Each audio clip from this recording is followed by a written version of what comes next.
Bonjour à tous, j'espère que vous allez bien. On se retrouve aujourd'hui pour la recette des Ferrero Rocher fait maison.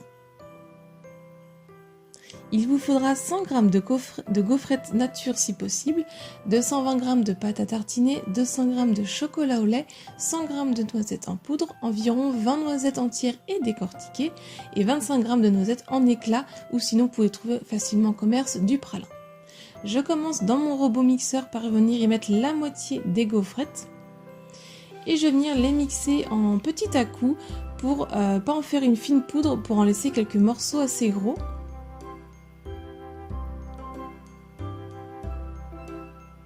Ensuite je viens verser ça dans mon plat, donc s'il y a des morceaux encore un peu trop gros, vous pouvez les finir de les éclater à la main. Ensuite je mets mon autre moitié de gaufrettes à mixer.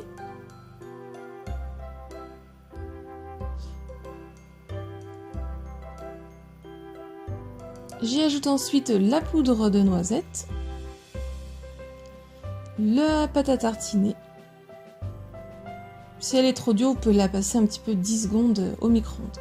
Ensuite, on va commencer à mélanger avec une maryse ou une spatule.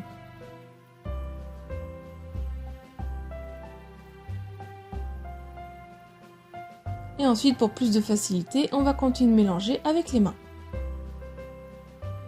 Une fois terminé, on la met 15 minutes au frais pour que ça durcisse un peu. Ensuite, on vient prendre une cuillère, on vient prendre une petite quantité pour venir en former une boule entre nos deux mains.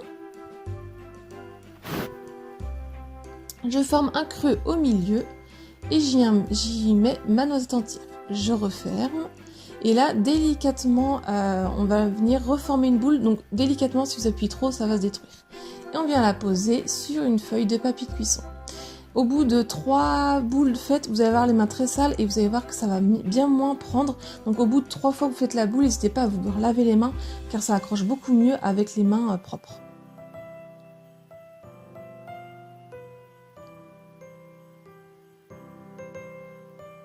Et une fois que c'est fait, je mets ça 30 minutes au congélateur. Quand c'est quasiment la fin de la prise au congélateur, je vais venir faire fondre mon chocolat. Donc pour ma part, tempérer le chocolat. Donc je viens prendre une casserole, je mets un petit peu d'eau pour pas que ça touche le plat. Un plat qui tient à la chaleur. Et on va venir mettre le chocolat dedans pour le faire fondre au bain-marie. Quand il commence à être fondu, je le mélange avec ma maryse. Donc il faut que l'eau ne soit pas à ébullition, il faut juste qu'elle soit chaude. Quand il est quasiment fondu, je l'éteins le feu et je le laisse fondre avec la chaleur de la casserole. Je prends mon thermomètre et je vérifie à ce que le chocolat monte à 50 degrés. Une fois que mon chocolat est à 50 degrés, je retire donc la casserole du feu. Je viens prendre un plat un peu plus grand avec un petit peu d'eau froide et je plonge mon plat dedans pour faire refroidir le chocolat. Donc je vais venir mélanger de temps en temps et avec le thermomètre, je vais vérifier la température pour le faire descendre à 27-28 degrés. Attention à ne pas mettre d'eau surtout dans le chocolat. Une fois qu'il a atteint la bonne température, je retire donc mon plat de l'eau et dans ma casserole qui est encore de l'eau chaude avec la chaleur qui va rester, je le mets dessus et je vais faire monter donc en remuant de temps en temps mon chocolat à 29-30 degrés. Quand la température est atteinte, on retire donc du feu. Je viens ajouter mon pralin, donc les petites noisettes concassées. Je mélange.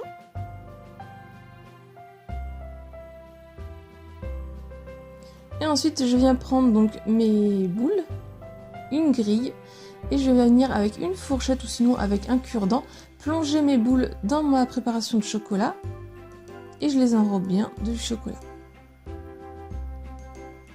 Ensuite, on tapote un petit peu pour enlever l'excédent de chocolat, on racle aussi le dessous de la fourchette. Et on vient la déposer sur une grille. Donc elle est d'une autre fourchette ou d'un petit cure-dent ou d'une petite cuillère. Avec le doigt, ça peut laisser des marques.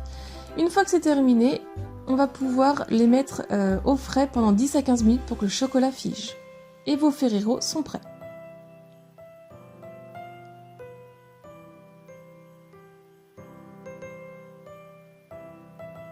Ensuite, à la découpe, voici l'intérieur avec la noisette. La recette est terminée, j'espère qu'elle vous a plu. Si c'est le cas, mettez un j'aime, partagez-la un maximum autour de vous. Si vous reproduisez la recette, n'hésitez pas à me partager vos photos sur un de mes réseaux sociaux, je serais ravie de voir vos résultats. Si ce n'est pas encore fait, pensez à vous abonner.